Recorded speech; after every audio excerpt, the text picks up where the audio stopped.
चलो जी। सबसे पहले तो नॉमेनक्लेचर क्या है, तो लिखिए द प्रोसेस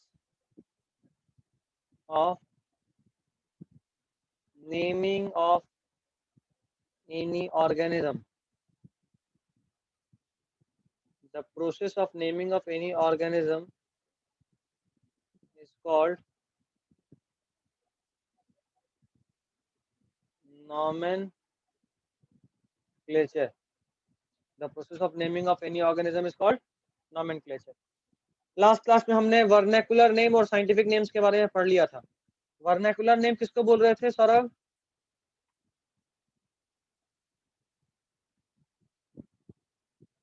सौरभ हो नहीं हो? हाँ हो, बताओ जरा what is vernacular name? Vernacular name किसको कह रहे थे?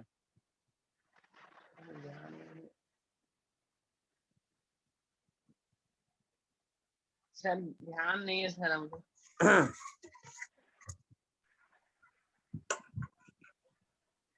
या नहीं, लोकल नेम को बोलते थे।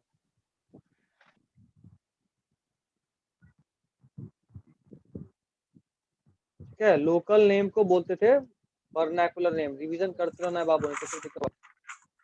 बताए थे कि एक ही ऑर्गेनिज्म का अलग अलग जगह पे अलग अलग नाम होता है, और ये जो अलग अलग नाम होता है ना, इसी को हम लोग बोलते हैं वर्नैकुलर नेम।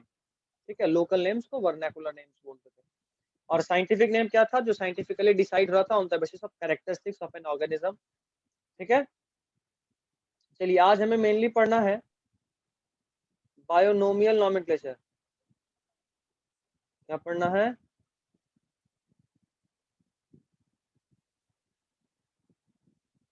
नाइन्थ में हमसे ये चीज सिर्फ शाइस्ता पढ़ी थी। शाइस्ता याद है सब? खाली नहीं याद है सर। सर नहीं याद है मतलब? नहीं और याद है में गैप भी था। सर नाइन्थ को दूर रखे। इतना दुश्मनी क्यों है नाइन्थ से? पढ़े ही नहीं है सर बायो कुछ। पढ़े हैं मतलब तो बोलते हैं आपको बोले ना सर पास करने में। हाँ तो पास करने के लिए कम से कम बायनोमियल नॉमेनक्लेचर तो पढ़े होगे ना? कौन दिए थे? तो चीटिंग करके सर। आओ तो बोलो सर कोशिश करके पास हुए हैं, पढ़ के पास नहीं हुए। ये दिए थे गिवन बाय कार्लस लीनियस। हाँ कौन दिए थे? Carolus Linnaeus. माइंड इट इसको क्या बोलते हैं? इनको बोलते हैं father of nomenclature. Father of nomenclature या बाइनोमियल नॉमेनक्लेचर बोलते हैं, फादर ऑफ नॉमेनक्लेचर। ठीक है, और ये कुछ रूल दिए थे। ठीक है, कुछ रूल दिए थे। एल यहाँ यू ओ नहीं है, L U S, Carolus Linnaeus. और ये कुछ रूल्स दिए थे, तो थोड़ा रूल लिख लो। Important rules of nomenclature. Important rules of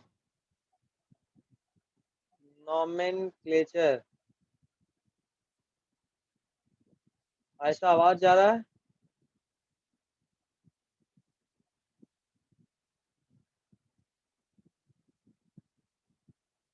ऐसा आवाज जा रहा है मेरा?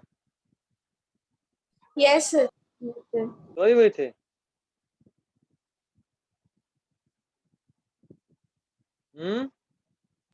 Yes sir. अच्छा हुआ यस बोली, नो बोलती तो अभी सही में सुनती। 4 बजे तक कौन सोता है? हम तो 5 बजे सोने जाते हैं सब। क्लास लेके, क्लास हो उसके पहले नींद कैसे आ जाता तुम लोगों को? टेंशन होना चाहिए, टेंशन। अलार्म लगाओ, बस अलार्म ऑफ करके सोना मत। सर अलार्म का आवाज नहीं आता है सर। कैसे आएगा? अलार्म में हम बता रहे हैं क्या लगा लो। अक्सर पबजी में जो गन वाला आवाज होता है वो सब लगाओ, देखो फिर नींद खुलेगा। नहीं मतलब कॉल आए तो जरूर उठ जाएंगे। कॉल, हाँ कॉल, तो कॉल का अलार्म का रिंगटोन सेम कर लो। ठीक है, तो भी नींद खुल जाएगा। तुमको पता अगर हम 3:59 में भी सोए ना तब भी 4 बजे मेरा नींद खुल जाएगा। क्योंकि हमको पता है 4 बजे क्लास लेना है।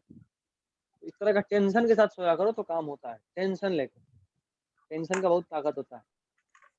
फर्स्ट देखिए, first rule, the biological names are generally in Latin. The biological names are generally in Latin. Latin is a क्या है ये? Language. डेड या लिविंग? Dead. डेड। डेड लैंग्वेज किसको बोलते हैं? ये शाइस्ता बताएगी। जिसमें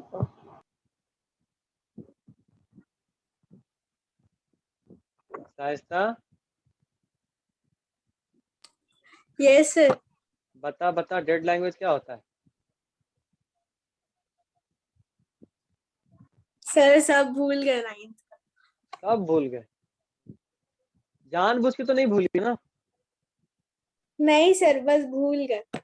बस भूल गए, ठीक है। कोई है जो बता सके डेड लैंग्वेज किसको बोलते हैं? ऐसा तुम बोल रही थी। Yes, non sir. लिविंग जिसमें सर, new words नॉन का लिविंग का जैसे नेम लिखा जाता हाँ, वापस बोलो। नॉन जिसमें लिविंग जो new चीज है सर, उसका जो नाम लिखा जाता है सर, जैसे कि कोई भी मैंगो हाँ का सर, सर मैंगो का जिस सर कोई लैंग्वेज भी। में न्यू वर्ड्स को ऐड ना किया जाए। बिल्कुल। तो हाइपर लेवल का आदमी, अरे तेरा नाम होमोसैपियन, ये भी लैटिन का नाम है, तू डेड है? लग तो वही नहीं रहा है सर लॉकडाउन में। लॉकडाउन में? लॉकडाउन नहीं चाहिए था ना, देख लो, लॉकडाउन नहीं चाहिए था इसलिए ये हाल है। हो गया होता तो कम से कम 10 लोग तो बचते जिंदा जो मर गए। और एक तो गवर्नमेंट को तो छोड़ो, इसको तो जब मिलेगा जूता पब्लिक मारेगा। तो सर इसका क्या बोला गया है सर कि डेड लैंग्वेज उसको बोला गया है ना, लिविंग बीइंग का। हाँ, डेड लैंग्वेज उसको बोलते हैं जिस लैंग्वेज में कोई नया वर्ड ऐड नहीं हो। No new words can be added. देखते हो, इंग्लिश लिविंग लैंग्वेज है, अक्सर ऑक्सफोर्ड के डिक्शनरी में नया नया वर्ड ऐड होता है। सुने हो गया ऐसा? बोलता है लेटेस्ट एडिशन वाला डिक्शनरी है। लेकिन वैसा लैंग्वेज जिसमें कोई नया वर्ड ऐड नहीं हो सकता, इसको बोलते हैं डेड लैंग्वेज। इतना ही नहीं, यहाँ पे नाम का स्पेलिंग भी चेंज नहीं हो सकता है। Even the spellings can not be change.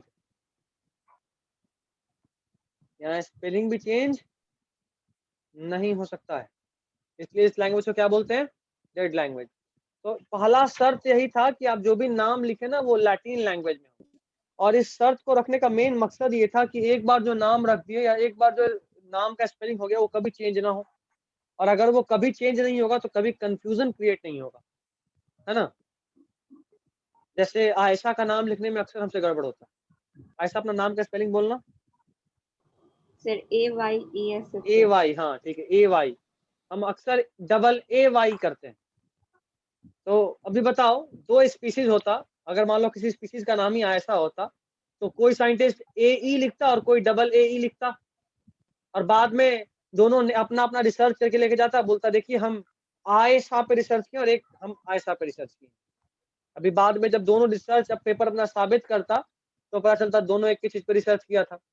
अभी क्रेडिट कौन ले उस रिसर्च का? शुरू हो जाता पटका पटकी, है ना? इसलिए जरूरी है कि यहाँ नाम में कभी भी कोई कंफ्यूजन ना हो।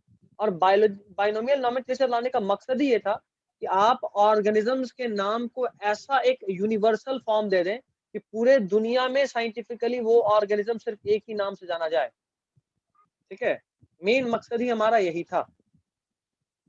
तो लैटिन चूंकि एक डेड लैंग्वेज है, यहाँ पे ना तो नया वर्ड ऐड हो सकता है और न ही वर्ड का स्पेलिंग चेंज हो सकता है। ठीक है, तो आप क्या लिखे थे अभी तक? कोई बताओ। फरहान, तू बहुत शांत रह रहा है आजकल, फास्टिंग का असर तो नहीं है ना? Sir, the biological names are generally in Latin. क्या सर? अरे फास्टिंग का असर तो नहीं है ना?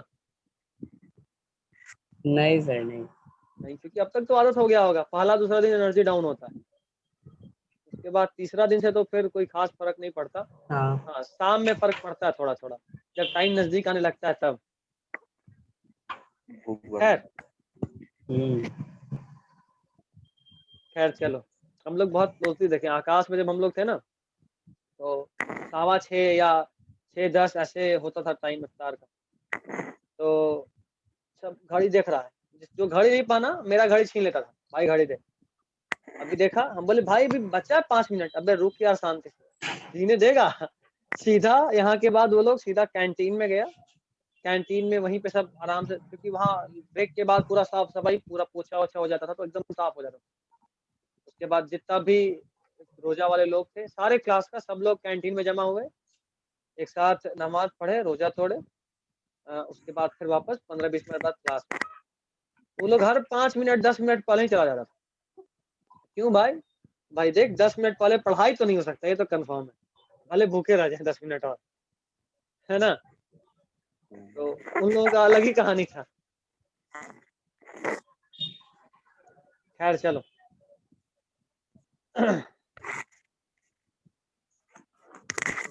Next is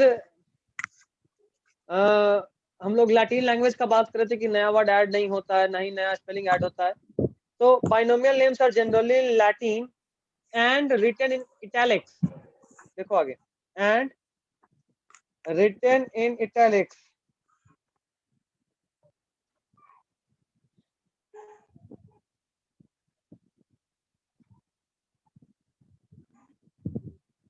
and written in italics when printed, and written in italics when printed.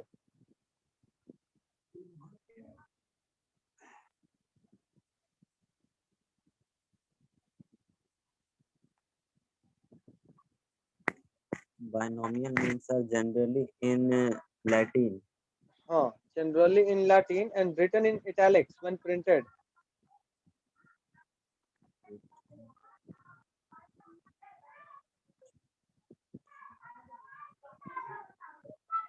हो गया? Yes, sir. अच्छा, अगर मान लो कोई वर्ड लैटिन का नहीं हो, जैसे मान लो अगर लैटिन लैंग्वेज से कोई वर्ड लिए हैं, अगर मान लो लैटिन लैंग्वेज से कुछ वर्ड लिए हैं, लेकिन उसको हम उसको तो सीधा इटैलिक्स में प्रिंट कर दिए, बट कोई ऐसा वर्ड जो लैटिन लैंग्वेज का नहीं है, उसको कैसे करें? तो देखो, जो लैटिन लैंग्वेज का वर्ड नहीं होता ना, उसको हम लैटिनाइज करते हैं, मतलब कन्वर्ट कर देते हैं लैटिन लैंग्वेज में। ठीक है, मतलब मान लो कि हम एक नया ऑर्गेनिज्म का डिस्कवरी किए, ढूंढे, और मेरा फेवरेट नाम उसका रख दिए मंगरुआ। अभी ये मंगरुआ नाम हिंदी का वर्ड है ना, इसको लैटिनाइज करना पड़ेगा। अभी लैटिन तो आता नहीं है, बट इस मंगरुआ को लैटिन में कन्वर्ट करते और फिर नाम रखते हैं, ताकि ना तो मंगरुआ का स्पेलिंग चेंज हो और नया वर्ड तो ऐड कर ही नहीं सकते। ठीक है, तो उससे कंफ्यूजन नहीं होता, एक बार जो मंगरुआ हम रख दिए और फिक्स। खैर चलिए, तो अगला पॉइंट लिखिए, when the words are not of Latin origin,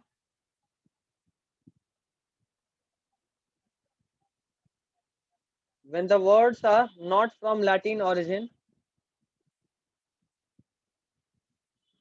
when the words are not from Latin origin,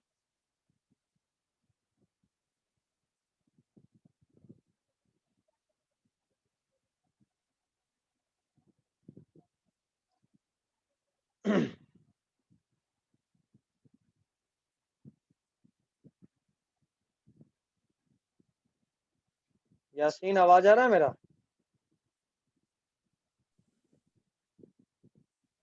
आ रही है आवाज। बड़ा लेट है जो तुम, थोड़ा अटक रहा है बट अटक रहा हो तो ठीक है, बट बड़ा लेट हो।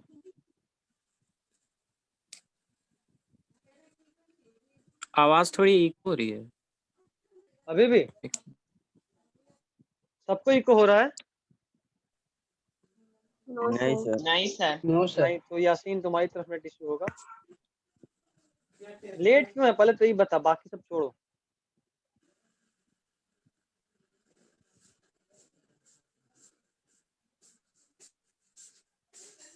और अंजलि भी अभी आई है ना, कहाँ गई है अंजलि? हाँ भैया। तो कुंभकर्ण के बाद अभी तेरा ही नंबर है। नहीं, हम डिस्कनेक्ट अभी हुआ था, हम ज्वाइन तो 4 ही बजे किया था।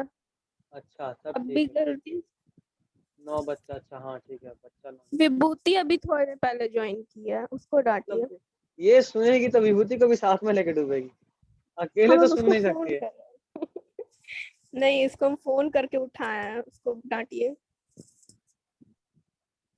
वाह विभूति है, इतना जबरदस्त होती है कि फोन भी उठाना पड़ता है।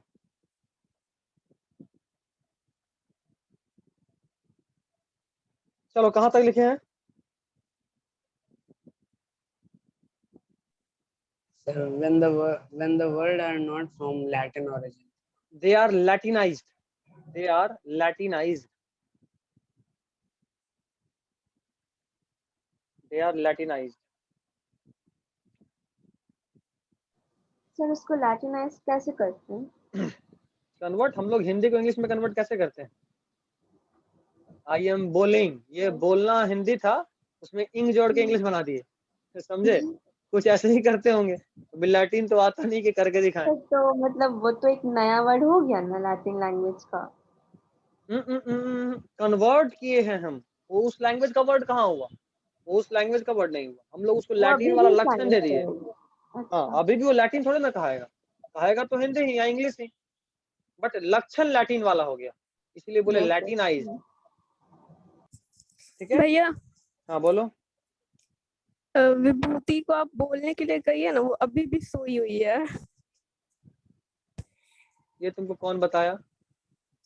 वो मैसेज करके उनको बोली कि अभी हम सोने जा रहे हैं, अब बस उसे नहीं पूछिए। हम जागे हुए हैं। अच्छा ठीक है, क्लास के बाद उससे मैं स्पेशली बात करते हैं। नहीं जागे हुए हैं। अच्छा ठीक है ना, नेक्स्ट नहीं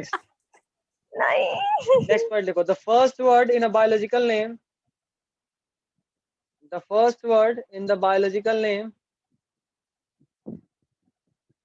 the first word in the biological name, the first word in the biological name represents the genus, represents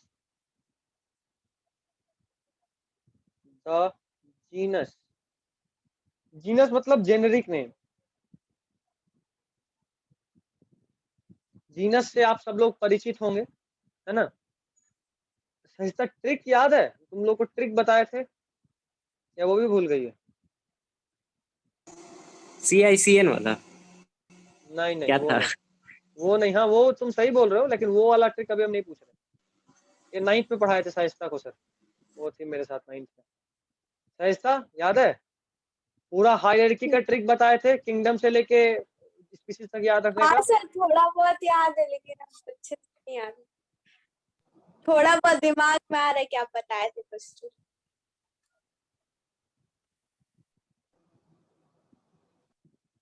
ये सब लोग याद रखेगा। King play chess on fine grain sand, kingdom, phylum, class, order, family, genus, species. याद आया? Yes sir. King play chess on fine grain sand, kingdom, phylum, class, order, family, genus, species.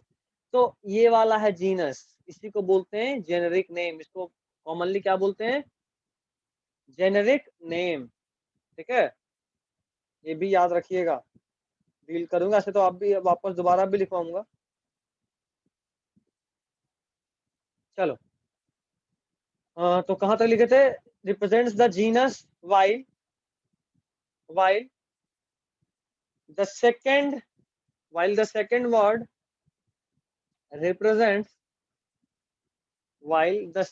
word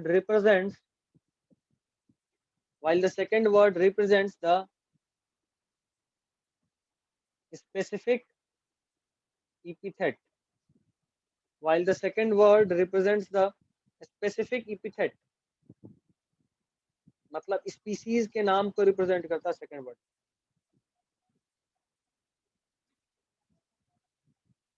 एक second बच्चा लोग, जरा एक call आ रहा है। अगला 10 दिन तक अंकल जी चिल्लाता है। 10 दिन तक अंकल जी करने के बाद शांत होता है कि नहीं है। जब भूल गया अंकल जी से हम चिढ़ना बंद कर दिए तो थक के बेचारा छोड़ देता है। नहीं तो 10 दिन तक स्टेटस पे अंकल जी चलता है, अंकल जी सब खेलता रहता है। दोस्त का कुछ नहीं कहना, इसलिए हमको बहुत टेंशन हो जाता है जब हमको कोई ज्यादा लोग पहचानने लगता है ना, टेंशन हो जाता है। और इसीलिए हम इतना हाइड करके रखते हैं अपना वीडियो। ये सब इतना जो लोग को दिखाना है बस वही लोग देखो, जिसको हम नहीं जानते वहां तक ना पहुंचे तो अच्छा है। खैर चलिए, नेम्स आर ऑफ 2 वर्ड या 2 वर्ड, जिसमें से फर्स्ट वर्ड क्या होगा? फर्स्ट वर्ड क्या बताएगा? जीनस को जनरल वर्ड। जीनस को बताएगा। और सेकंड वर्ड किसको बताएगा? स्पेसिफिक के बारे में बताएगा, स्पीसीज को। स्पीसीज के बारे में बताएगा। ठीक है, तो स्पीसीज के बारे में बताएगा दूसरा वर्ड, पहला वर्ड बताएगा जीनस के बारे में। अच्छा, कैसे नाम लिखते हैं इस बारे में हम लोग जान गए कि जब टाइप करेंगे तो कैसे टाइप करेंगे? लैटिन नहीं, इटैलिक्स, इटैलिक्स। इटैलिक्स में। हाँ, नेक्स्ट पॉइंट लिखिए। when the biological names are handwritten, when the biological names are handwritten,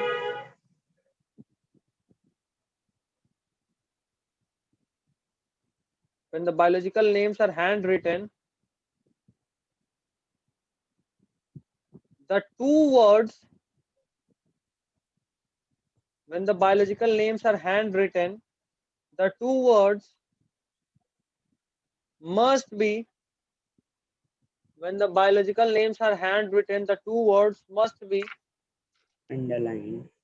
written separately. The two words must be written separately. The two words must be written separately.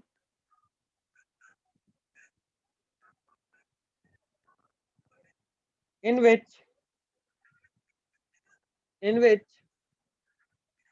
first word is,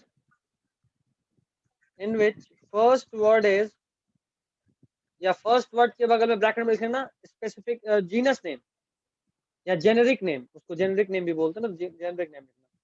first word के बगल में bracket में generic name is started with a capital letter, generic name is started with a capital letter,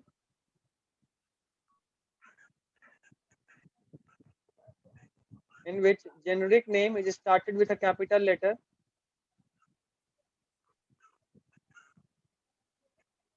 and second word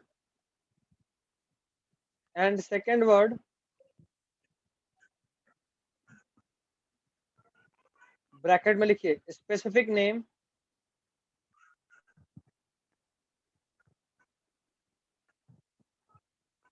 second word bracket में specific name,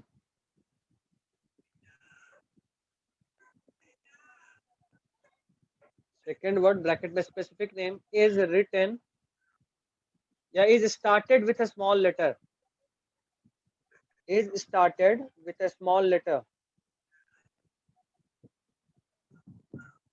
is started with a small letter। हो गया?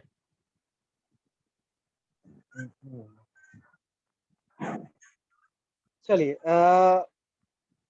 Mangifera indica, एक और point लिखिए, full stop देकर उसी में continue कर लो और बेहतर रहेगा, उसी में कंटिन्यू कर लो। The two words must be separately underlined.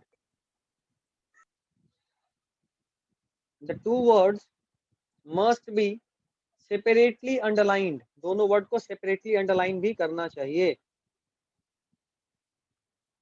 ठीक है, हो गया? सर जब प्रिंट करेंगे तब स्पेस रहेगा? नहीं, प्रिंट करेंगे तो नॉर्मल, आप पहले वर्ड को कैपिटल में स्टार्ट कीजिएगा, दूसरे वर्ड को स्मॉल में स्टार्ट कीजिएगा और सिर्फ इटैलिक्स में कीजिएगा। वहां सेपरेटली अंडरलाइन का ऐसा कुछ नहीं होता। सेपरेटली अंडरलाइन सिर्फ स्पेशल फीचर है हैंड रिटन केस में। Okay sir. Next point, the name of the author, name of the author, author उस साइंटिस्ट को बोलते हैं जो पहली बार किसी स्पीशीज के लिए नाम दिया। पहली बार किसी स्पीशीज के लिए अगर आप नाम देंगे तो आप उस स्पीशीज के लिए ऑथर हैं, उस बाइनोमियल नेम के ऑथर हैं, लेखक हैं। तो the name of the author is written after the specific name. The name of the author is written after the specific name. The name of the author is written after the specific name, either in abbreviated form either in abbreviated form, abbreviated मतलब short form. जैसे मान लो मेरा नाम क्या है, कोई बताएगा मेरा नाम? अतुल अतुल कुमार सिंह। ये पूरा नाम हुआ। और अगर हम AK ऐसे सिंह लिख आप दें तो ये होगा एब्रीविएटेड फॉर्म, ठीक है? या बहुत तरीके का हो सकता है। तो जो साइंटिस्ट का नाम लिखते हैं वो ऑथर का नाम, वो आइदर आप एब्रीविएटेड फॉर्म में भी लिख सकते हैं या फिर आप उसको फुल फॉर्म में भी लिख सकते हैं। तो आइदर इन एब्रीविएटेड फॉर्म और इन फुल फॉर्म, और इन फुल फॉर्म।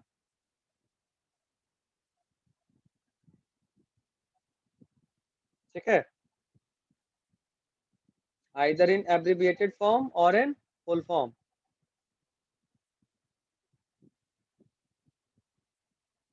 हो गया?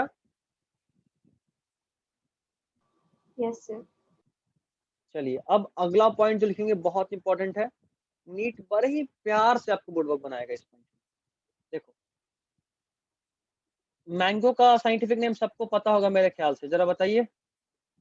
मैंगीफेरा इंडिका लिन।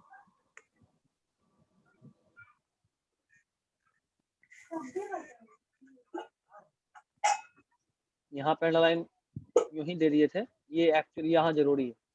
इसको बोलेंगे ये मैंगो का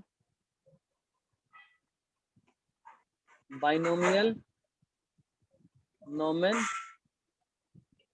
ठीक है, बट कई बार क्या होता है ना कि आप बाइनोमियल नोमेनक्लेचर के साथ साइंटिस्ट का नाम भी लिखते हैं, साइंटिस्ट का नाम भी लिखते हैं। तो अगर मान लो आप इसको मैंगो को पहली बार जो डिस्क्राइब किए थे वो थे लिनियस। तो अगर आप लिखते हैं मैग्नीफेरा इंडिका लिन, शॉर्ट में भी लिख सकते हैं, लॉन्ग में भी लिख सकते हैं। अभी बताएं, देखो सिर्फ इन दोनों को बोले थे तो क्या बोले थे? Binomial nomenclature. और अगर इन तीनों को एक साथ बोल रहे हैं तो उसको बोलते हैं बाइनोमियल एपिथेट। एपिथेट। जल्दी से लिखिए क्योंकि आखिरी का 1 मिनट बचा है, हम लोग रिवाइंड करेंगे।